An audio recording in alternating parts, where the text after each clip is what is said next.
God, when will my own daughter find this kind of love? When Adaobi married Kunle, people called them the perfect couple. They were young, successful, beautiful together. The kind of couple that made older women smile and say, God, when. Their wedding shut down half of Lagos. Music, luxury cars, expensive asobi, social media everywhere. And through it all, Kunle looked at Adaobi like she was the greatest thing God had ever created. Maybe she was, at least to him. But marriage has a way of revealing truths celebrations cannot hide. And 3 months after the wedding, the problem began. It started during a family dinner. Kunle's mother smiled warmly and asked, So, when are we expecting our first grandchild? Table. Soon, Mama, he said. But later that night inside their bedroom, Adaobi's expression changed completely. I don't want children, she said flatly. Kunle blinked. What? I said I don't want children. First, he thought she meant not yet. But she didn't, she meant never. Kunle sat down slowly. Ada, we talked about family before marriage. No, she replied calmly. You talked, I stayed quiet. Filled the room. I thought you understood, she continued.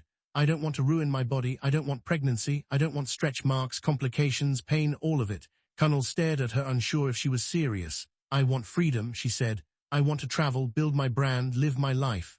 Children, stop that. Kunle asked quietly, for me, yes. That was the beginning of the crack. Months passed, arguments increased. Kunle tried to compromise. Okay, maybe later. Later never came. Every conversation about children became war. You're selfish, Kunle said one night. Adaobi laughed bitterly. And you think women exist to give birth? That's not what I said. But that's what you mean. Tension poisoned everything. Meals became silent. Touches disappeared. Laughter died. Then one evening, Kunle came home excited. Ada, I have good news. She barely looked up from her phone. What? I got us an appointment with a fertility specialist. Silence, dangerous silence. Adaobi stood slowly. You did what? I thought maybe if we spoke to someone together. Slap. The sound shocked even her. Kunle touched his face slowly, staring at her, not angry, just hurt. I told you, she said coldly. I do not want children. That night she packed her bags and left. The divorce shocked everyone. Friends took sides. Families fought. Social media whispered. How do you leave a good man because of pregnancy?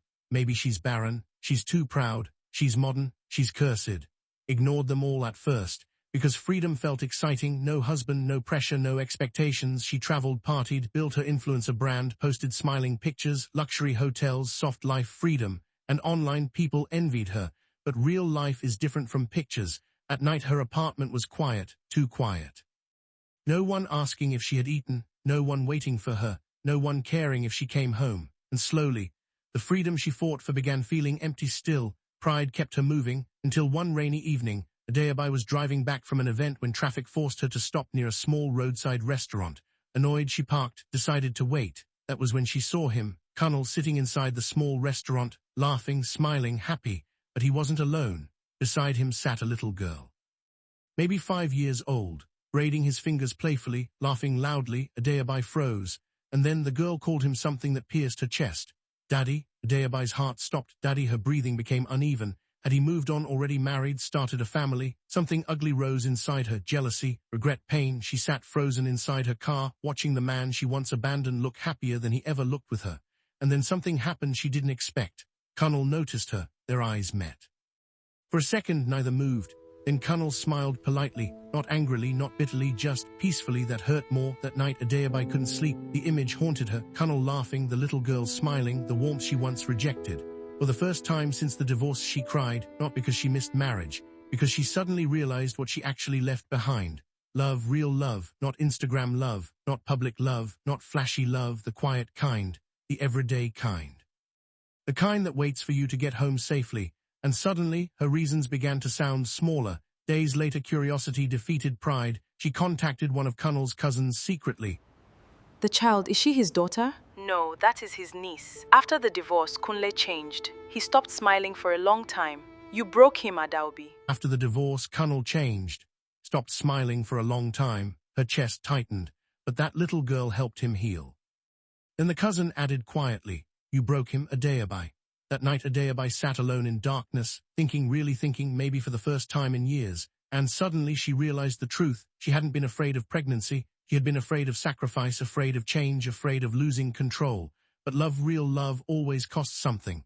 And she had thrown hers away before understanding its value. Weeks passed before she gathered courage. Then one evening, she went to Kunle's house. Her hands trembled as he opened the door. Silence. He looked older, calmer.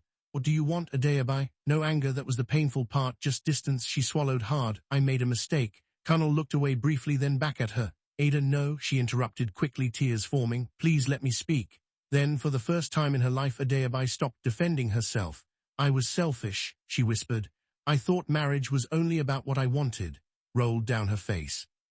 I kept protecting my body and destroyed my home instead. Kunle stayed silent. I thought freedom would make me happy. She laughed weakly through tears. I have never felt more alone. Again, heavy silence. Then she whispered the hardest words she had ever said. I miss you. Kunle closed his eyes briefly. Pain flashed across his face. Because the truth was, he still loved her. That was the problem. Reconciliation wasn't immediate. No dramatic hugging. No instant forgiveness. Trust had been broken deeply. Slowly, conversation returned. Then friendship. Then honesty. And for the first time, they truly listened to each other. Months later, Adaobi stood in front of a mirror, hand resting on her stomach, tears in her eyes, pregnant, not because she was forced, not because society pressured her, but because she finally understood something important. Love is not losing yourself. It is choosing to build something bigger than yourself. One evening, as Kunle felt the baby kick for the first time, Adaobi smiled softly. You know something funny? She whispered. What? The thing I feared most. She placed his hand gently on her stomach, became the thing that healed me. In that quiet moment, the marriage she once destroyed finally began again.